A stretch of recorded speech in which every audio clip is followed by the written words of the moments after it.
아이들 싸움을 말렸습니다. 그게 다입니다. 그런데 선생님은 그 일 때문에 아동학대범으로 경찰에 고소까지 당했습니다. 민사소송까지 걸렸고요. 한 학기 동안 담임 선생님 3명이 같은 학부모한테 시달렸고 그 사이 누군가는 휴직을, 누군가는 학교를 떠났습니다. 그리고 2026년 8월 10일 이번엔 반대로 경기도 교육감이 직접 경찰서 문을 열고 들어갔어요. 이 학부모를 고발하기 위해서 말이죠. 잘했네. 교육감이 직접 고발장을 들고 왔습니다. 그런데 여기에 반전이 하나 더 있다고 합니다. 고발 직전에 이 학부모가 사과할게요, 소송도 취하할게요 하고 손을 내밀었다고 합니다. 뻔뻔스럽게 말이죠. 그런데 교육감은 고발을 밀어붙였습니다. 왜 학부모의 취하카드가 안 먹혔을까요? 오늘 이 사건 처음부터 끝까지 다 파보겠습니다.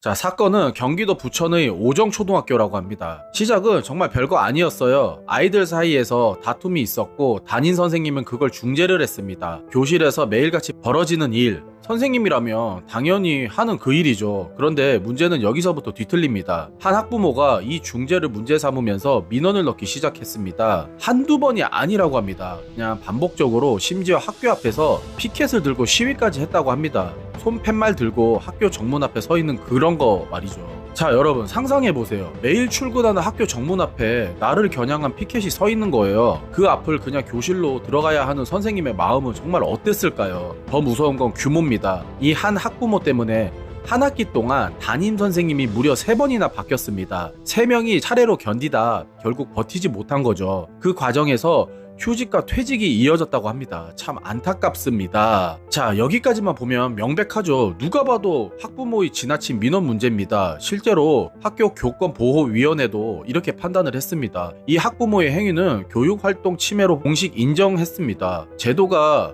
이건 선생님을 침해한 게 맞다고 도장을 찍어준 겁니다. 그런데 이야기가 여기서 완전히 뒤집어집니다. 교권보호위가 학부모를 침해자로 인정했는데 정작 벌을 받게 된 건 선생님이라고 합니다. 이 선생님은 학부모로부터 아동학대 혐의로 형사고소를 당했어요. 거기에 민사소송까지 걸렸습니다. 참, 부모로서 자격이 없는 사람이 부모가 되면 저럽니다. 이게 요즘 교권의 문제의 가장 큰 무서운 지점이라고 합니다. 아동학대 신고라는 게 일단 접수되면 선생님은 즉시 방어태세로 몰려요. 조사받고 해명하고 변호사 알아보고 아이를 지도한 게 죄가 되는 순간 선생님들은 아무것도 못하게 되는 거죠. 정당하게 아이들을 중재한 선생님이 오히려 범죄 혐의자가 되는 구조, 헌신이 신고와 소송으로 되돌아오는 현실, 이걸 안민석 교육감은 더는 방치할 수 없다고 못을 박았다고 합니다. 그럼 안민석 교육감은 왜 이 사건에 이렇게까지 매달렸을까요? 안 교육감은 취임하자마자 도교육청에 교권보호단을 만들었습니다. 그리고 남한테 안 맡기고 본인이 직접 단장을 맡았습니다. 그리고는 이 오정초 사건을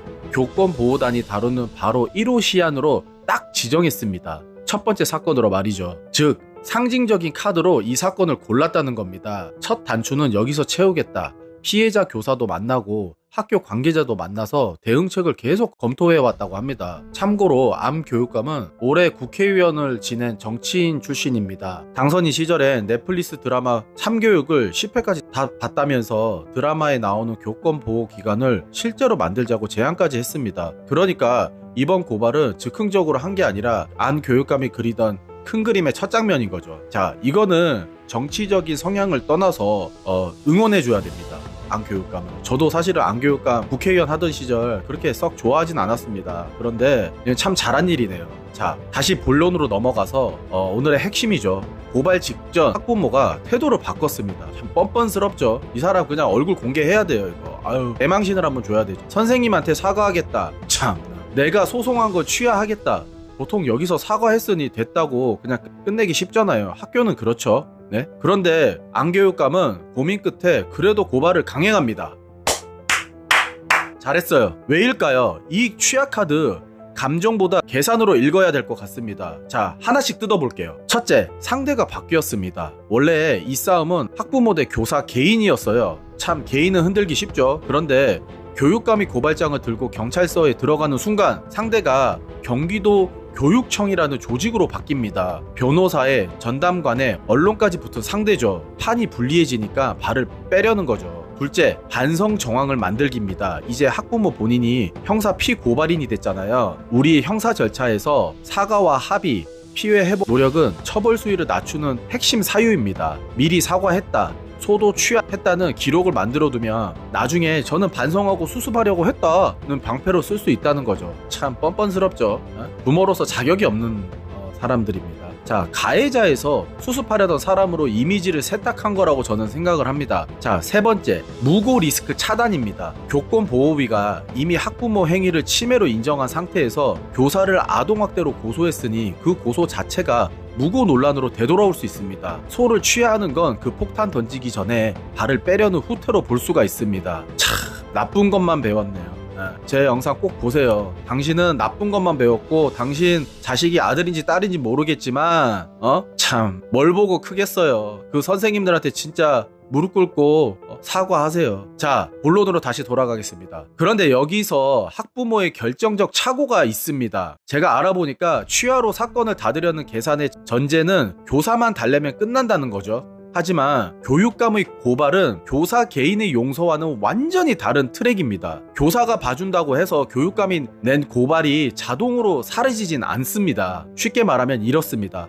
학부모는 교사라는 문을 닫으려 했는데 교육감은 이미 교사가 못 닫은 문을 열어버린 거예요. 그래서 취하카드가 통째로 무력화된 겁니다. 안 교육감이 사과의 의사를 알고도 고발을 강행한 이유가 바로 여기에 있다고 저는 생각을 합니다. 여기서 합의로 덮으면 흔들다가 불리해지면 사과하고 빠지면 그만이라는 공식이 완성이 되거든요. 교육감한테 필요했던 건 개인 간 화해가 아니라 선례입니다. 그래서 선례 굉장히 중요하죠.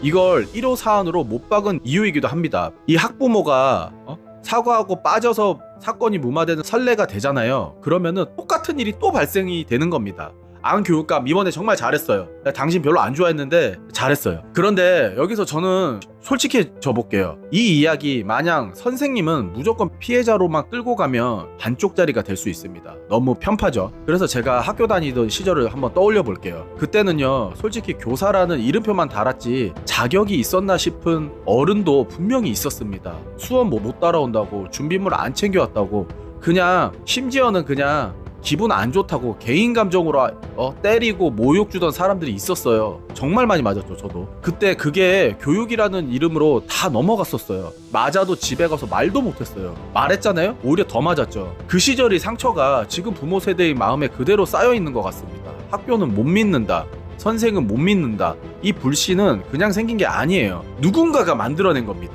옛날에 그 교사들 알죠? 나 지금 지켜보고 있어. 그 사람들 밖에서 나 보지마. 자, 그리고 한국이 선진국이 되면서 아이의 인권, 학생의 권리의식이 빠르게 올라왔습니다. 이건 당연히 좋은 방향입니다. 더 이상 아이를 함부로 때릴 수 없는 사회가 된 거죠. 그런데 문제는 추가 너무 반대쪽으로 확 넘어가 버렸다는 거예요.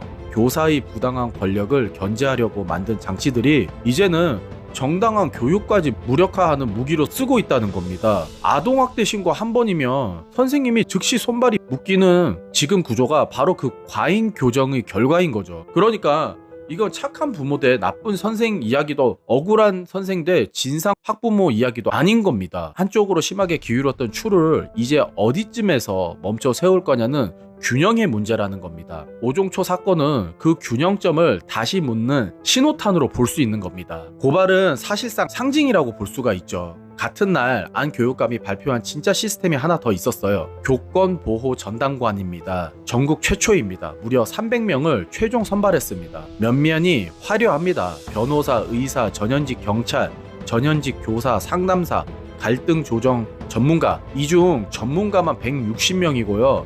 이 사람들이 뭘 하냐?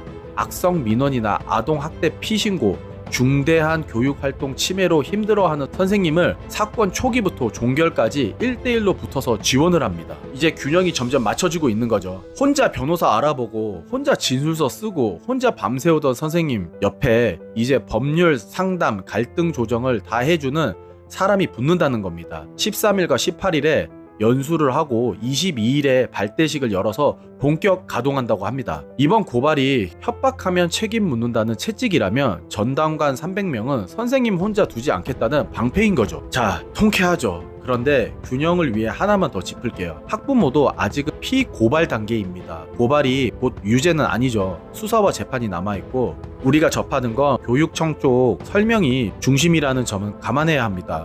그리고 교육감이 행정력을 앞세워서 개인을 압박하는 그림이 부담스러운 시선도 없지 않아 있죠. 다만 앞에서 본 것처럼 사과 한 번으로 없었던 일이 되면 결국 선생님들은 계속 각자 도생해야 됩니다. 선을 그어야 그 다음이 안 생긴다는 논리가 지금은 설득력을 얻고 있는 거라고 생각을 합니다. 몇 년 전 한 젊은 교사의 안타까운 죽음, 그 이후로 우리 사회는 교권을 이야기하기 시작했습니다. 수많은 선생님이 검은 옷을 입고 거리로 나왔습니다. 그런데 그 뜨거웠던 관심이 식은 지금 교실의 현실은 얼마나 바뀌었을까요? 오종초의 그 선생님은 아이들 싸움을 말렸다는 이유로 가해자가 됐습니다. 그리고 교육감이 경찰서 문을 열고 들어가서야 겨우 판이 뒤집혔고요. 한때는 매를 든 선생님이 문제였고 지금은 그 매를 빼앗긴 선생님이 흔들리고 있습니다. 우리가 진짜 물어야 할 건 어느 한쪽 편이 아니라 아이도 선생님도 지키는 그 지점이 대체 어디냐는 거예요. 자, 질문 하나 남기고 마치겠습니다. 교육감이 직접 나서야만 지켜지는 교권이라면 교육감이 안 보는 수많은 교실의 선생님들은 지금 이 순간 누가 지켜주고 있는 걸까요? 여러분들의 생각은 어떠세요? 이거 굉장히 논쟁이 많을 것 같습니다. 댓글로 한번 남겨주세요. 자, 오늘 좀 흥분을 했습니다. 좀 이해를 해주시고 저도 맞았고 많이 맞았습니다. 억울하게도 맞았고 정말 잘못해서도 맞았는데 억울하게 맞은 것 때문에 참 아직도 좀 트라우마가 있습니다. 자, 오늘 영상 여기까지 하겠습니다. 구독과 좋아요, 알림 설정은 영상을 만드는데 정말 큰 힘이 됩니다. 끝까지 시청해주셔서 감사합니다.